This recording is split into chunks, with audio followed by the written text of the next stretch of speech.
Good morning friends, welcome to মিষ্টি home maker. চলে আসলাম একটা নতুন ভিডিও নিয়ে। আজকে আমি বানাবো চিকেন রেজালা। তার জন্য আমি নিয়ে নিয়েছি 15টা কাজু বাদাম, 15টা কিশমিশ, 2 চামচ চাল মগজ আর হাফ কাপ টক দই, আর নিয়ে নিয়েছি 2 চামচ পোস্ত আর গোটা গরম মশলা। সব কিছু এখানে কিছুক্ষণ ভিজতে দেব।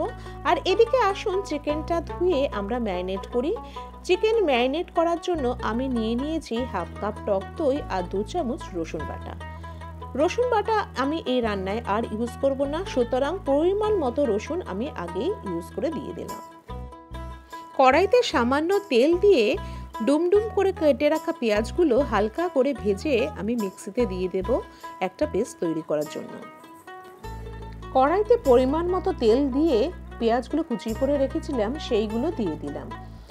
এই পেঁয়াজগুলো দিয়ে আমি বেরেস্তা তৈরি করে সাইডে রেখে দেব। ওই তেলের মধ্যেই চিকেনগুলো একে একে দিয়ে যতক্ষণ না নরম হবে ততক্ষণ আমি ওগুলোকে কুক করতে থাকবো। দিয়ে দিলাম পরিমাণ মতো নুন ও অল্প একটু মিষ্টি। লঙ্কার গুঁড়ো ব্যবহার করছি না, কারণ আমি কাঁচা লঙ্কা পেস্ট করে রেখেছিলাম, সেটা আমি এর মধ্যে দিয়েছি। চিকেন যখন 90% কুক হয়ে আসবে তখন তার মধ্যে আমি দিয়ে দেব পেস্টটা, যেটা আমি মিক্সিতে করে রেখেছিলাম। 10-15 মিনিট একদম লো ফ্লেম করে দিয়ে আমি রেখে দিয়েছিলাম। তো সমস্ত তেল এখানে বেরিয়ে চলে এসছে। আমাদের চিকেন রেজালা প্রায় রেডি হয়ে গেছে। সবার শেষে আমি দিয়ে দিলাম বেরেস্তাগুলো।